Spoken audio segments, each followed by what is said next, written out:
yesterday we have celebrated World Wildlife Day, and this is a very important day in terms of biodiversity. And as 2020 was the year of super year of biodiversity, and this year it is moreover concerned about sustainable use of resources and conservation of different species, and that's very important because like it is always fascinated if we talk about animal life and wildlife, because बहुत सारे जो भी animals होते हैं बहुत ही endangered हैं. And if we talk about in terms of World Wildlife Day 2022, it is observed and every year it is celebrated on 3rd of March. So this year also it has observed on 3rd of March, and it is moreover spread the awareness about the world flora fauna across the world. जितनी भी species हैं world में present, उनको preserve करने के लिए, जो भी एंडेंजर्ड स्पीशीज़ हैं, अगर आप एनिमल्स की बात करते हैं, सो उनको प्रिजर्व करने के लिए अवेयरनेस प्रोग्राम चलाया जाता है. And this is one of the very important program, and it involves United Nations General Assembly UNGA. And first of all, it has started from 3rd of March to raise the awareness about the world's wild animals and plants. And United Nations General Assembly declared it on 20th of December 2013.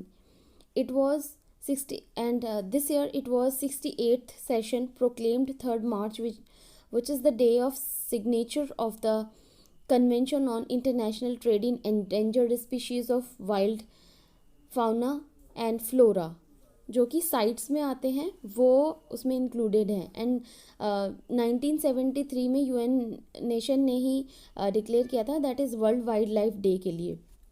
सो जो important चीज़ें हैं, सबसे ज़्यादा तो जितने भी vulnerable species हैं उनको प्रिजर्व कैसे किया जाए, उनको कैसे बचाया जाए.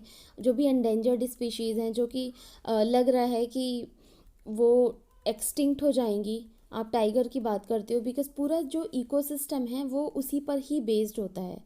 सो my question is that which is the which is your favourite animal in terms of क्या ऐसी स्पेसिफिक चीज़ है कि आपको वो एनिमल पसंद है. So there are like multiple things. कोई बोलता है lion, tiger, elephant and rabbit, dog. So every individual have their own choices. तो इससे, क्योंकि जब हमारा नेचर के प्रति जो लगाव होता है वो डेवलप होता है और हम उसके लिए ज़्यादा जागरूक होते हैं, क्योंकि नेचर से ही, अगर नेचर प्रिजर्व है तो एनिमल्स हैं धरती पर, और अगर एनिमल्स हैं तभी इंसान भी धरती पर एग्जिस्टेंस होगा. Otherwise life will be very very difficult for the whole world, because वो इकोसिस्टम डेवलप नहीं होगा. And ecosystem is really very important. Food chain में टाइगर बहुत इम्पॉर्टेंट रोल प्ले करता है, इसीलिए हम कहते हैं कि टाइगर बहुत इम्पॉर्टेंट है. UN नेशन ने इसीलिए world wild life day declare किया था कि एटलीस्ट लोग समझेंगे. And this year the theme was recovering की स्पीशीज़ फॉर इकोसिस्टम रिस्टोरेशन. सो साफ साफ दिख रहा है, बिकॉज सस्टेनेबल डेवलपमेंट गोल्स भी इंक्लूडेड हैं इसमें. The sustainable development goal 1, 2, 12, 13, 14, 15. सो ये पूरा जो, क्योंकि हमें कलेक्टिवली ही इसको फॉलो करना पड़ेगा. अगर सस्टेनेबल डेवलपमेंट 1 की बात करते हैं, like zero, like that was poverty, zero hunger, and उसके अलावा life below water,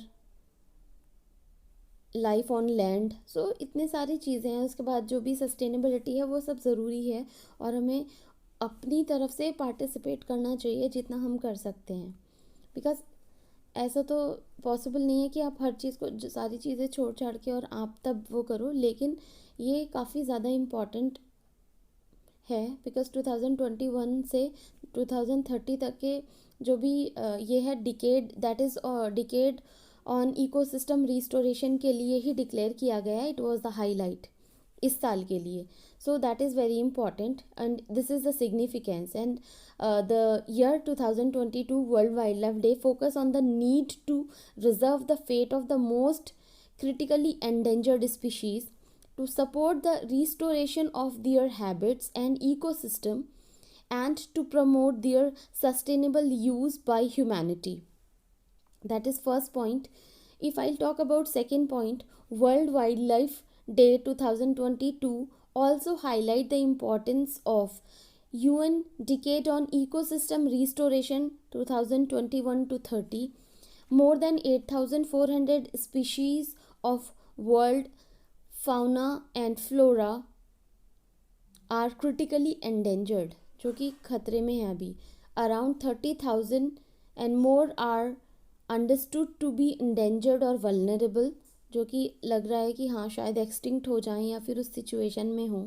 apart from this elimination suggest that more than 1 million species are. So जो दिन प्रतिदिन जितनी भी एंडेंजर्ड स्पीशीज़ हैं या एंडेंजर्ड स्पीशीज़ हैं या वल्नरेबल हैं, उनको प्रिजर्व करने के लिए, उनको सेव करने के लिए world wild life day celebrate किया जाता है. और UN nation is the very strong body जो कि ये रिस्पॉन्सिबिलिटी लेती है कि वर्ल्ड में जितनी भी कंट्रीज़ हैं उनका कंट्रीब्यूशन भी इक्वली इम्पॉर्टेंट है. बिकॉज अगर हम वर्ल्ड के सिनेरियो में बात करते हैं, every country will take their own responsibility to preserve the biodiversity and animal and flora fauna. So that is very important, and UNGA is one of the body which is doing commendable job, and that is how it has created. So UN World Wildlife Day is celebrating, it is recovering key species for ecosystem restoration. That's very important for the sustainability of the life of human on this planet. That is very very important. Be it we talk about tiger, because let me share you one incident. Yellowstone National Park, that is in US. उसमें क्या हुआ था कि वहाँ से जो rabbits की जो नंबर्स था ना बहुत ज़्यादा बढ़ने लग गया था उसकी वजह से, और वहाँ पे जो प्रेडेटर्स थे वुल्फ, वहाँ के नंबर्स कम हो गए थे, और डॉग्स के. तो ये सारी चीज़ें वहाँ पे जब कम हुई, क्योंकि कीस्टोन स्पीशीज़ जो होती है इकोसिस्टम को मेंटेन करने का काम करती है. if the keystone species will not be there, then ecosystem will not be maintain the balance. ऐसे ही टाइगर का एग्जाम्पल ले सकते हो आप. अगर किसी भी एरिया में टाइगर नहीं है तो बायोडाइवर्सिटी इतनी जल्दी डिक्लाइन होगी कि आई थिंक ह्यूमन का एग्जिस्टेंस भी खतरे में पड़ जाएगा और ह्यूमन एग्जिस्टेंस ख़त्म हो जाएगा. बिकॉज येलोस्टोन नेशनल पार्क के एग्जाम्पल लोगे, एकदम बंजर, एकदम मतलब बेकार हो गया था वो. कोई स्पीशीज़ नहीं थी वहाँ पे एकदम. और जब उसको रिस्टोर किया गया, so there is only 7 number of keystone species introduce there. और उसके बाद वहाँ पे प्रे किया गया, क्योंकि जब वहाँ पे धीरे धीरे उनको, क्योंकि ये बैलेंस है, अगर बैलेंस मेंटेन नहीं होगा, फूड चेन मेंटेन नहीं होगी, तो फिर एक स्पीशीज़ ही बढ़ती चली जाएगी. चाहे आप डियर का ले लो, हिरन ले लो, किसी भी इकोसिस्टम में कि सिर्फ वो घास खाती रहेगी तो बाकी चीज़ें बैलेंस नहीं होंगी. ऐसे ही पॉलिनेशन नहीं होगा तो फिर एक जगह से दूसरी जगह जाने पर, क्योंकि वहाँ पे बर्ड्स नहीं आएंगी, भौरे नहीं आएंगे, और ये सारी चीज़ें बहुत प्रॉब्लम क्रिएट कर देंगी. इसीलिए ecosystem development is very very important. And I think that is thorough theme this year, and taken by World Wildlife Day. That's why this is creating the awareness to celebrate beauty, variety form of wild flora and fauna, raise awareness to conserve them. That is very important. किसी भी animal को आप देखते हो बहुत fascinated feel होता है, and I am really fascinate about environment. Because एक तो आप कह सकते हो कि मैं एक बायो की स्टूडेंट थी, तो मुझे हमेशा से ना बायोलॉजी पढ़ना अच्छा लगता था.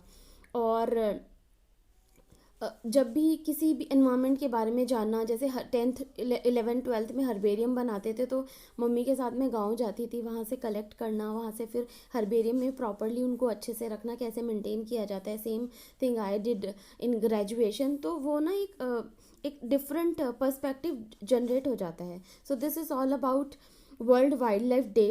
Hope you like it, and there are so many points which is really important for UPSC and other civil services perspective. Talk about sites, and if we talk about significance of world wildlife day themes, and I have mentioned some slogan also, because अगर हम answer writing में हम use कर सकते हैं तो एक ही place पे अगर हम ये सारी चीज़ें मिलती हैं, that is really good. You can see this waterfall, it will give you the feel of nature. And if we talk about किसी भी गार्डन में जाते हैं तो एक अलग ही फीलिंग होती है, we feel always happy. and if we go somewhere, आप चाहे जिम कॉर्बेट चले जाओ या किसी भी नेशनल पार्क चले जाओ, जो भी आपके आसपास का एरिया हो, just feel that. I been there in Jim Corbett national park. जो वहाँ का मतलब फीलिंग होता है वो बहुत डिफरेंट लगता है कि आप नेचर में हो, कोई कुछ भी शोर शराबा नहीं है, no traffic, nothing else, just only birds are chirping there. अगर आप जैसे गाइड जाते हैं आपके साथ तो ऐसा लगता है टाइगर आने वाला, टाइगर आने वाला है, लेकिन मतलब सब लोग अट्रैक्ट होते हैं कि हाँ दिखेगा. जैसे सांबर जो जब आवाज़ करती है तो गाइड बोलते हैं कि शायद आसपास टाइगर होगा, तो एक वो अलग ही फील होता है. So that is that gives you the perspective to preserve the nature. Otherwise अगर अभी प्रिजर्व नहीं करेंगे हम नेचर, तो फिर coming generation will feel that what was the reality. Because अगर अभी भी नॉर्मल जैसे विलेज लाइफ की भी बात करते हैं, काफ़ी चीज़ें एक्सटिंक्ट हो गई हैं. चूल्हे पे खाना बनाना और खेतों में जो काम करते थे लोग पहले हाथ से हर चीज़ को, तो वो सारी चीज़ें एक्सटिंक्ट हो रही हैं. कर in present generation don't know about the root like reality. That is very important. तो ये सारी चीज़ें इसीलिए जितने भी इंटरनेशनल कन्वेंशंस हैं या फिर इंडिया में जितने भी इनिशिएटिव्स लिए जा रहे हैं गवर्नमेंट के द्वारा, वो सारी चीज़ें बहुत ही इम्पॉर्टेंट हैं हमारे लाइक सोसाइटी के लिए, अपकमिंग जनरेशन के लिए. इसीलिए sustainable development goal included it. and I created that video of sustainable development goal. You can go through it in depth. There is short trick also which I have mentioned here, so आप एक बार उसको easily जाके देख सकते हो. Hope this video will help you, and if you have any query please ping me up. I am always there, just a comment away from you. So till then, thank you so much. Bye bye.